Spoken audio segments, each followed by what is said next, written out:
And of course, thank you to the organizers here for inviting me and inviting all the other great people, and for attracting all of you to be here, because it's really amazing manifestation of occulture. And as you can see, my talk will be dealing with what I call the DIY occulture of the Temple of Psychic Youth. And I think most of you are more or less familiar with this magical group or order that existed a while ago. I will give a basic introduction also. So, the early 1980s was a genuinely unique time for underground Western culture in general, because the punk movement, with its do-it-yourself or DIY ethos, had left the original late 1970s burst of politically reactive naivete, and instead manifested record labels, distribution networks, not necessarily as ways of cashing in on the big media attention, but rather to secure manifestation and distribution of unique and very, very creative records, as well as related items such as fanzines, books, clothing, etc. And let's not forget the new music that these initial grassroots foundations spawned by simply giving creative people a chance to have their records out. It was an era of creativity, intense innovation, and of forcing quite a few old structures to crumble, at least temporarily. One of these labels was London-based Industrial Records, which was started by British artist Fenris P-Orridge, who we see here, and his collaborators in the radical avant-garde band Throbbing Gristle, or TG. Although very different in style from punk and post-punk expressions, the transgressive band and the label became quite successful, learning gradually to operate as any other or bigger label. The visibility of something so out of the ordinary, style-wise and intellectually, with their industrial music, so-called, inspired a lot of people to do something similar, both in terms of starting a band or a project or a label. Quite simply, it was possible to be actually different. As Industrial Records and TG folded in 1981, the new P-Orridge project Psychic Television, or PTV, and the related magical group the Temple of Psychic Youth, or TOPY, arose from these ashes. And after a few initial releases on major labels such as Warner and CBS, PTV eventually organized their own label, aptly called Temple Records. Not only would this be a vehicle to sell PTV records, but to an equal degree, if not more, to spread information and ideas rooted in their brand new think tank or magical order, TOPY. Psychic TV were originally presented as a video group which also made music, although the proportions eventually changed in favor of the music. And a similar kind of fluidity existed between TOPY and PTV. TOPY was the center, around which all other activities orbited or were rooted, not the band PTV.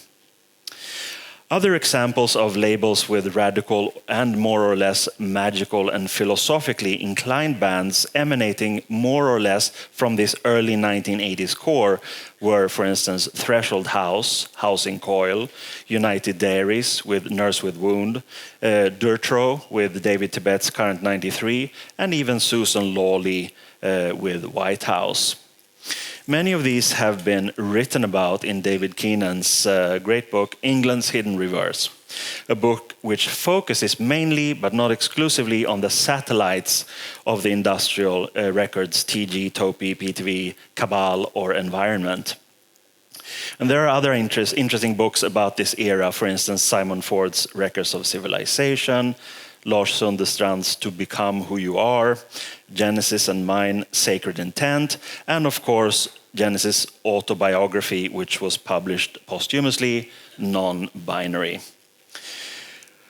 What's interesting in this entire scene is, again, the fluidity between esoteric content and causal business based in DIY, usually lovingly called cottage industries, and how they interact to not only sell records, but also to convey a message. Temple Records released a lot of records, many of which contained substantial information or references. Perhaps as a comment on this steady flow, at one point Genesis coined the slogan, "The process is the product," which of course works logically the other way around. All the products and events drove the process, cross-fertilized, interbred, mutated, and documented the progress along the way.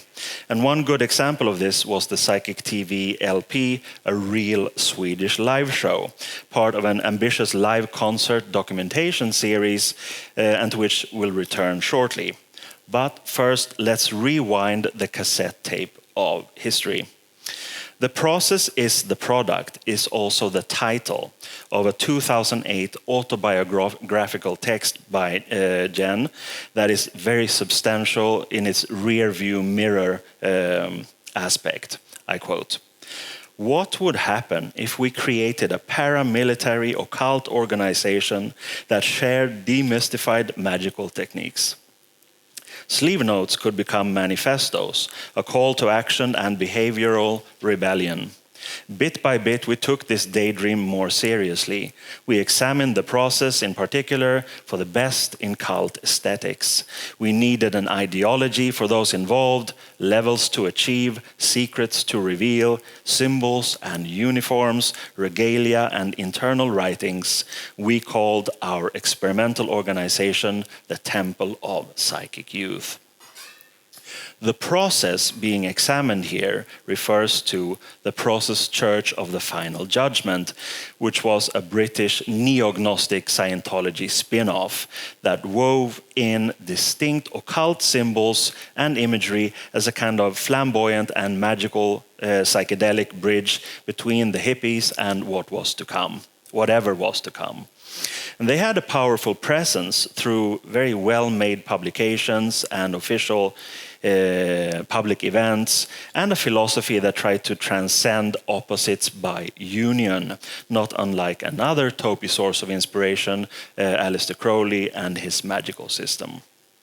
At about the same time as the process flourished in London in the late 1960s, William Burroughs, also situated in London, wrapped up his novel The Wild Boys, first published in 1969, which would turn out to be another important poetic piece of the puzzle. I quote from the 1992 Grove Press backside blurb, quote, "The Wild Boys is a futuristic tale of global warfare in which a guerrilla gang of boys dedicated to freedom battles the organized armies of repressive police states." End quote. And the blurb of the 1973 Corgi edition states, quote, "The year is 1988. Adolescent guerrilla packs of specialized humanoids are routing the forces of civilized nations and ravaging the earth. From their small beginnings in 1969 as petrol gangs, dousing their victims with petrol and setting them on fire for kicks, they have grown to an army dedicated to violence and death.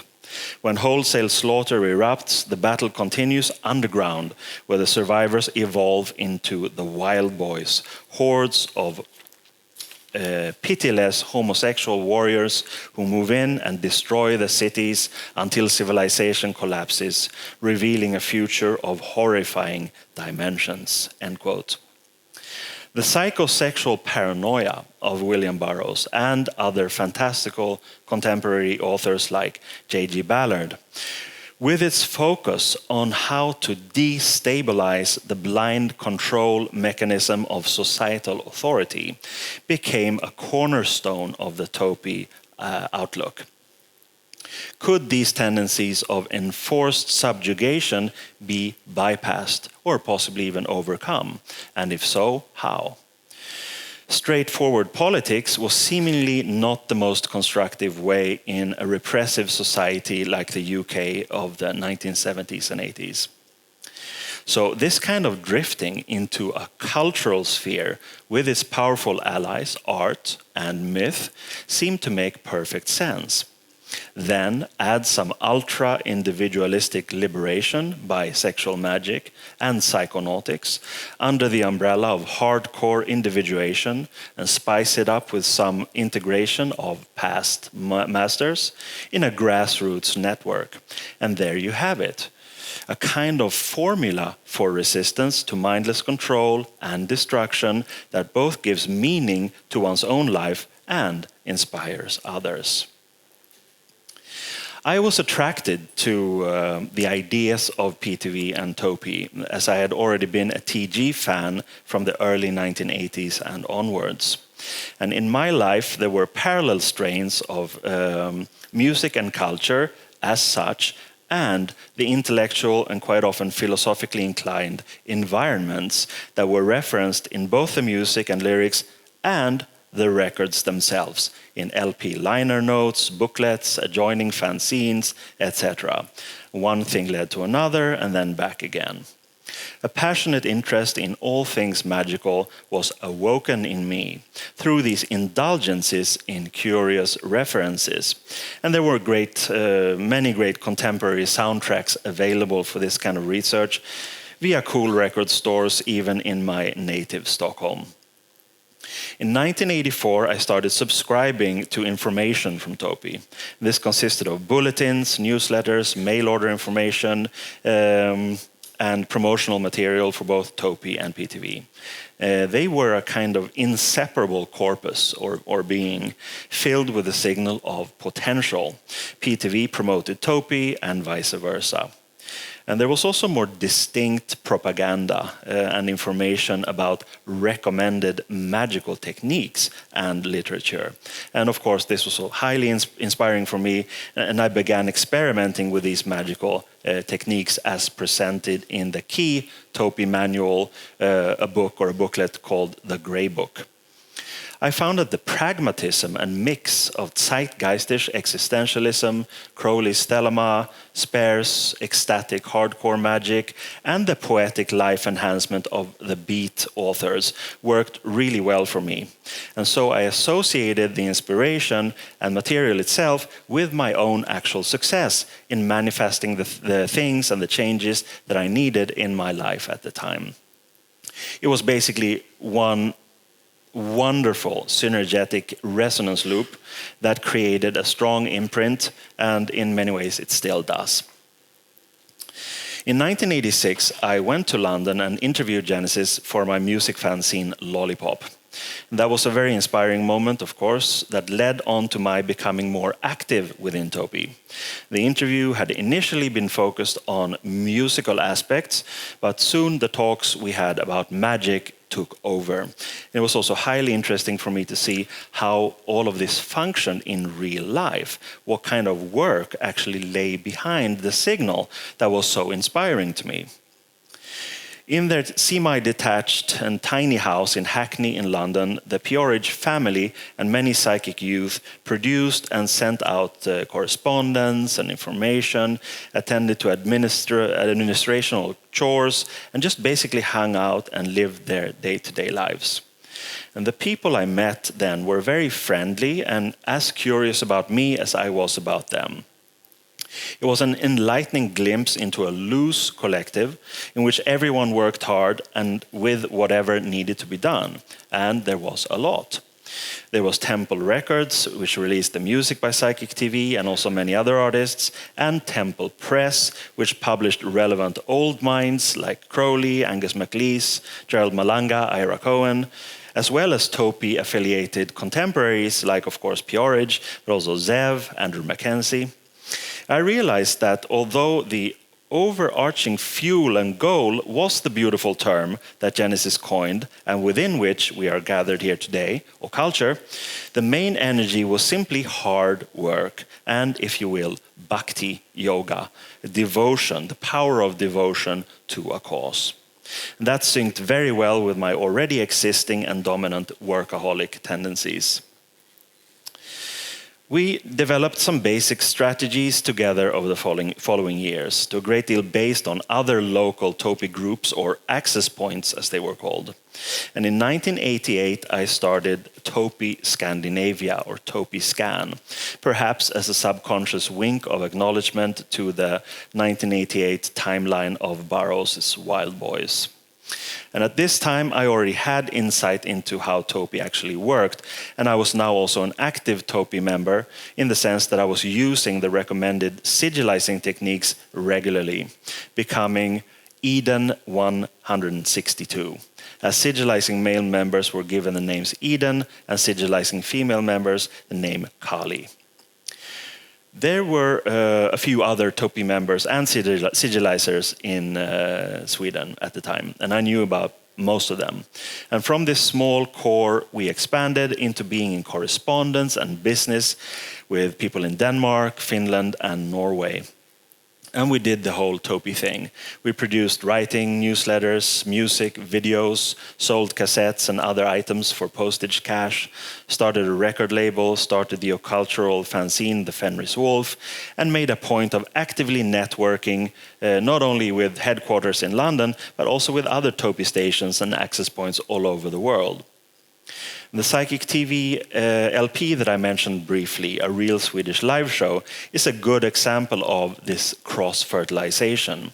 It is a documentation of Psychic TV's 1984 concert in Stockholm, which a friend of mine had recorded on cassette. TOPY Scan released the album in 1989 with youthful and symptomatically anti-Christian liner notes by me. I quote, "Pagan activities have never died, not anywhere, and today it's all coming back to you. A magical appreciation of history and life in the work for all people's common future. Theirs is a good definition of a free person, and that's one who is completely honest with her, himself, in every situation, and who's thereby working for the procreation of womankind. The honesty becomes the medium, the work is the goal itself," end quote. This album was officially number 16 of PTV's live documentation series, one album released on the 23rd of every month for 23 consecutive months, which actually led to a mention in the Guinness Book of World Records. This wasn't only exciting, but also a way of financing our local operations, as Genesis and Psychic TV had waived their royalties in favor of TOPY Scan's activities. Everything quickly grew, and we also used this momentum to organize lectures, concerts, and film screenings, both in Sweden and abroad, including traveling in Europe with 16mm prints of Anthony Bolch's film collaborations with William Burroughs and Brian Geisen. And when the TOPY Europe station in the Netherlands folded, I took over, as I already had experience of how to run things. Sometimes it's true what they say. If you want something done, give it to someone who's already busy. And so now there were suddenly even more mailings and more administration to chew on. Parallel to this, I also started a company called Psychic Release to take everything to the next level. It was a publishing company as well as a record and video label, and we got off to a pretty good start.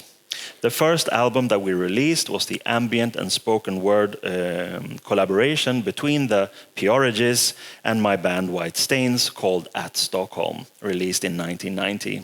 And book-wise, we published Swedish and Norwegian translations of the Grey Book and also Crowley's Book of the Law, plus facsimiles of the great Swedish scholar Sigurd Agrell's books on rune magic and Scandinavian esotericism, plus many, many, many other things. Lots of mail was sent out, outgoing, incoming, and information needed was often quite quickly provided in the form of Xeroxes, cassettes, and VHS videotapes from within this expanding network. It was like being in a vortex of support and unlimited potential, in which most of the time everything was also fulfilled. But it wasn't all about producing material that needed to be sent out in some kind of mechanical creativity. We also worked locally on a ritual level and welcomed other TOPY members to visit, which they did. We had workshops with the Norwegian shaman Arthur Sørensen and the percussive rhythm magic wizard Zev. And although the sigilizing was usually something done privately because of the sexual and intimate nature of the process, my girlfriend at the time, who was a TOPY Kali, and myself also experimented together with other TOPY people to ritualize communal goals, for instance. Now, did this work, or was it just for kicks? I would say so, meaning yes to both answers, both questions. And it was also a time of fun, traveling back and forth to the UK and watching great gigs. This one I took at a spin-off project called Throbbing Gristle Limited in 1988. And this is what it looked like from the stage with Jen and Jordi Valls. And that's me taking the picture. And also, this was very much fun. This is Dave Ball from Soft Cell, and Jan, they were working on many acid house tracks and projects. During 1990 to 1991, Genesis and Tom Banger, who ran the TOPY North America station, and myself each had some sort of overload breakdown. And almost in some kind of psychic sync, we got fed up with the increasing administration and having less and less time to fully indulge in the core activities, supposedly magic and creativity. In a letter dated May 31, 1991, Jen wrote to me, quote, "When we resigned from TOPY last October, we said that I wanted to return to serious work and exploration, a truly transmedia activation, something which could be more inclusive and loose, allowing collaborators from all expressive systems and spiritual systems. I wanted to do more art, if you like, rather than be a resentful minor clerk for an illusion," end quote. And here, a period of slight confusion followed after we had each basically made parallel decisions to detach ourselves. And then it was over. Or was it? Let's just say that the first phase of a full decade of this kind of communal work was over. And although there were people who saw some kind of imaginary baton and ran with it, perhaps they still do. And however, though, many key people from this, what I call phase one, kept working together on both similar and dissimilar projects throughout the decades. Jen and I produced two more spoken word albums, made a documentary film. We worked on the book Sacred Intent, which was published shortly before Jen died in 2020. Other people from this first era of TOPY also bloomed into great artists in their own right. Current 93, Coil, people like us, and Cyclobe are just a few examples. Some individuals remained positive towards TOPY, others did not. But I think it's safe to say that the initial inspiration and model for how to work within magic steeped in art, and vice versa, came from having been active in TOPY at some point. And in my own case, it's still very, very vibrant and relevant. Working on this book, Sacred Intent with Genesis, which is basically our recorded conversations between 1986 and 2019, naturally brought back a lot of TOPY-related thoughts, memories, and feelings in us both. We discussed what TOPY had meant for us, and quite often if it still had any relevance. And we agreed that it did. And new generations certainly seem more interested than ever in what lies behind, the iconic psychic cross. And there's currently an ambitious documentary about TOPY being finished called Message from the Temple. And I think that is exactly an example of this recent transgenerational interest. I reconvened with Tom Banger in 2019 at a conference that my wife and I organized in Italy, as he was giving a talk together with the fellow TOPY member Koshka about TOPY North America campouts and rituals. It was highly interesting stuff that I vaguely remembered hearing about way back when, and could now get a fuller insight into. It seems that the decades have allowed for the activities and documentation to mature in the dark of various private archives and memories. And Tom and Koshka's lecture has recently been published in issue number 11 of the Fenris Wolf, that journal that began in 1989 as a distinct TOPY fanzine. Now, this was a very condensed version of my own experiences of TOPY. And there's a lot more to be said, and I will cover some of that in a magical autobiography of sorts, tentatively called 2 Times Saturn, that will come out in early 2024.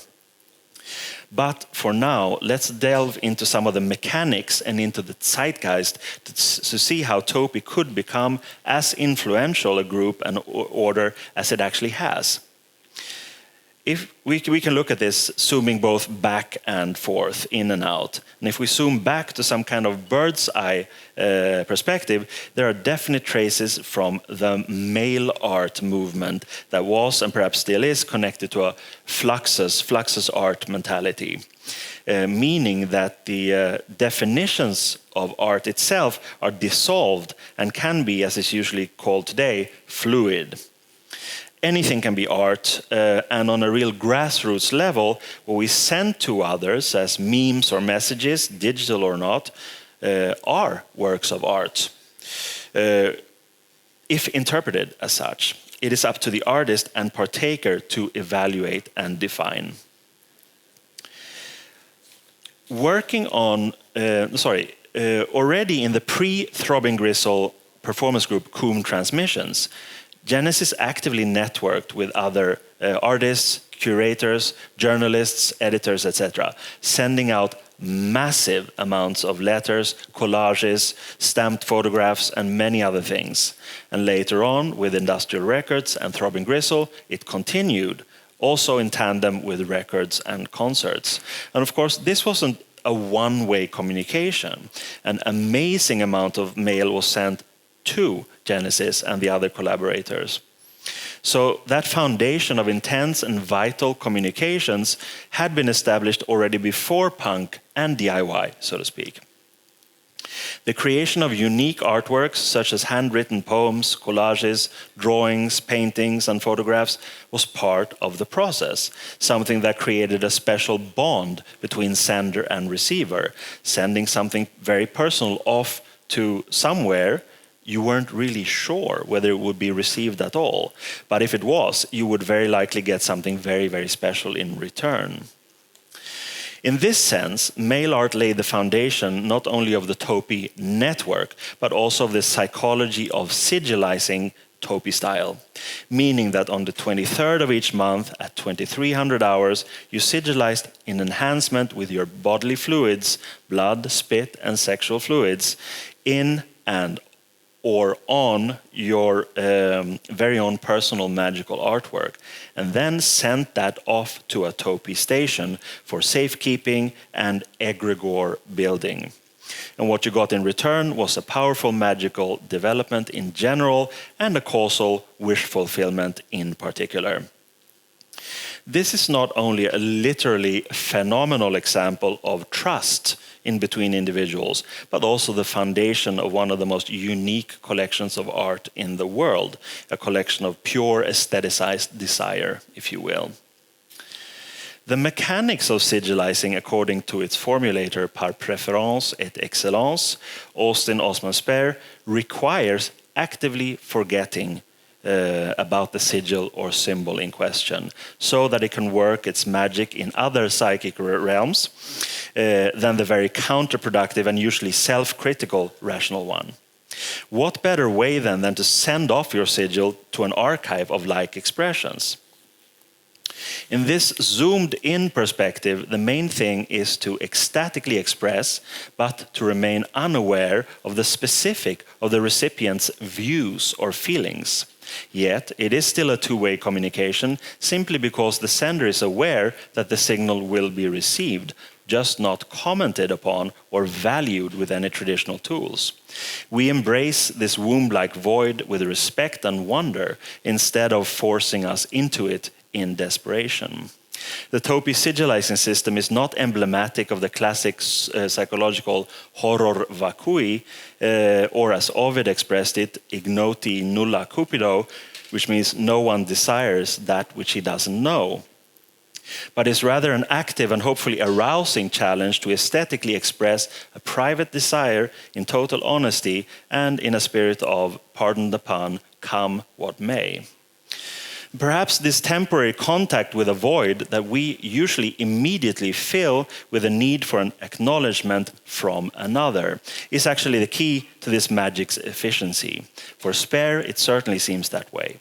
He recommended immediate post-facto forgetfulness of whatever had been strategically constructed before and leading up to the climax of the ritual. We send something out, that's it, that's that. No stopping, no pondering, just moving along and let the psychic powers of your own mind work its magic in the background, in the unconscious, in the subconscious, in the chaos sphere, or whatever you want to call it. Sigils weren't only produced in works on paper, as one might think. Thematically as well as technologically, the use of video and cut-ups was constantly present. Remember, PTV was at this time a video group that also made music. The name psychic television is undoubtedly symptomatic, indicating a technology that addresses and can affect inner spheres of the individual. TOPY Kalis and Edens were encouraged to actively experiment with making videos and video cut-ups. And at TOPY Scan we certainly did, using everything we had access to, both in terms of connecting, very simply, two VHS machines together for direct editing, or quasi-arcane formats like Super 8 film. And to an increasing degree making this art talismanic, charged with will, albeit not necessarily visibly so. In this zoomed-in perspective, the main thing is to ecstatically express, but to remain unaware of the specifics of the recipient's views or feelings. Now sorry. The medium was at this time very much the message, to quote Marshall McLuhan. And TV was omnipresent and greatly enhanced through technological developments that allowed for cable TV and satellite TV, both of course paving the way for the digital leviathan that would follow throughout the 1990s, the internet. In an interview from 1978 with Robin Griswold collaborator and journalist John Savage, another TOPY inspiration, British science fiction author J.G. Ballard, was more prescient than ever when talking about video and its possibly magical use. Quote, "I think the same thing will happen, beginning with people endlessly photographing themselves, shaving, having dinner together, having domestic rows. Of course, the bedroom applications are obvious, but I think they'll go beyond that, to the point where each of us will be at the center of a sort of non-stop serial, with all kinds of possibilities let in. You may be able to splice in bits of Key Largo and Casablanca into the daily record of your life, to the point where you literally do become a character in a Humphrey Bogart movie." End quote. What else was going on at this time in the UK? If we disregard the almost mainstream presences stemming from the revived paganism of Murray, Gardner, Sanders, and Wicca in general, and Crowley being filtered down through a gradually revived Caliphate OTO, a vital Typhonian OTO, thanks to the freestyle syncretist Kenneth Grant, and the energized enthusiasm of self-defined offspring Amadou Crowley, and his problematic relationships with his possible father, we find the IoT, or the Magical Pact of the Illuminates of Thanateros. The IoT is interesting here because it runs parallel in our space and timeline, budding out of London in the late 1970s and properly forming or solidifying throughout the 1980s. The dissemination of their chaos magic through writings like Pete Carroll's Libernal and Psychonaut created a real impact, as well as their fanzine Chaos International, as well as the writings of other members such as Phil Hine, Lionel Snell, Dave Lee, Ray Sherwin, and Frater Ude, Ralph Techtmeier.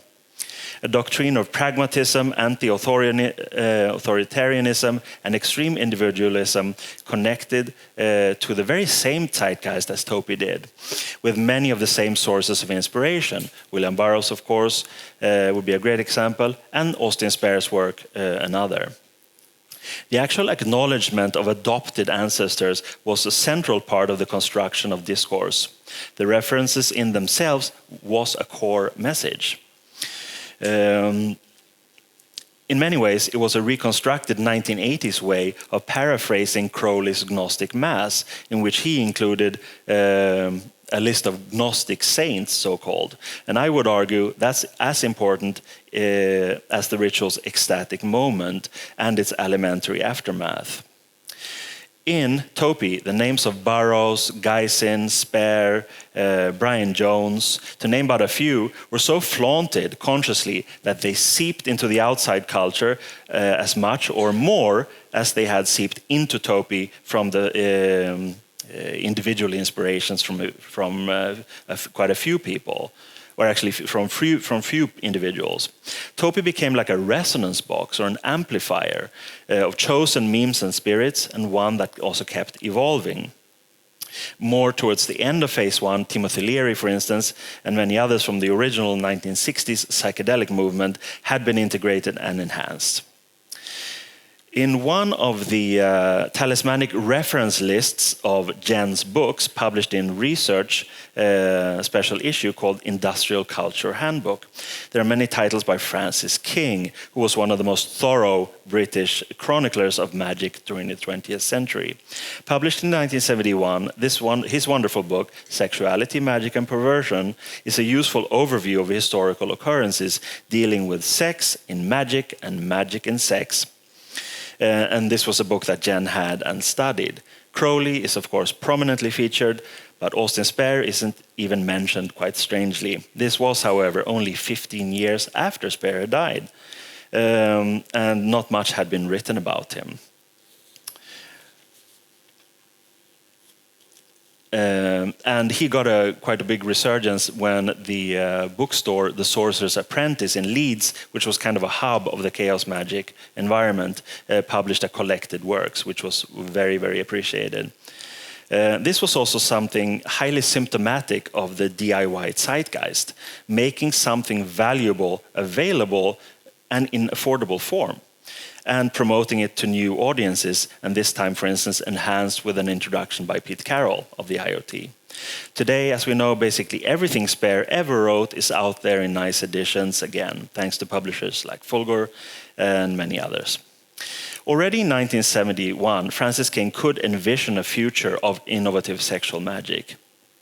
Quote, "I rather look forward to its occurrence, for, while I have no doubt that such a movement will be inevitably accompanied by the same irritating pretentiousness that characterizes contemporary Zen Buddhism, I am sure that it will enable at least a few people to use sexuality as a means of transcending normal modes of consciousness," end quote. Little did he know that only 10 years later, there would actually be a paramilitary occult organization that shared demystified magical techniques in an underground syncretism of 20th century sex magic, individualism, deconstruction, reconstruction, making hidden or forgotten people, expressions, and myths available, de-occulting it in a way, or occulturating it, and a very active network of free-spirited people through which personal obsessions and kinks could be vented and respected in trust. A collaborative yet individualistic effort at creating art, magic, myth. A new existential language in a way that to me brings to mind Nietzsche talking about the power of art and myth as it, quote, constantly confuses the cells and the classification of concepts by setting up new translations, metaphors, metonyms. It constantly manifests the desire to shape the given world of the waking human being in ways which are just as multiform, irregular, inconsequential, incoherent, charming, and ever new as things are in the world of dreams, end quote. In the anarchic, but not necessarily anarchistic attitudes of TOPY, we find a healthy worldview. The world or the system, or even big bad control itself, is perhaps, and after all, not necessarily there to be toppled over or torn down in overheated reactivity, but rather to be critically looked at from different perspectives so that a more constructive side and agenda can be made visible. In this, we see kinship with many things that were going on at the time. A postmodern discourse, deconstruction, and quantum physics, to mention a few, meaning a new and critical approach to accepted givens within many fields that may no longer be the best and most useful. In this ambitious DIY case, deconstructing of magic and culture within a larger context of human individual life in a society that seems designed solely to subjugate, and then reconstructing the splinters or blocks into a vibrant and vital culture that is open-minded, proactive, and life-enhancing. Basically, to deconstruct in order to reconstruct, and not as a mind and pointless, whimsical academic pastime. Thank you.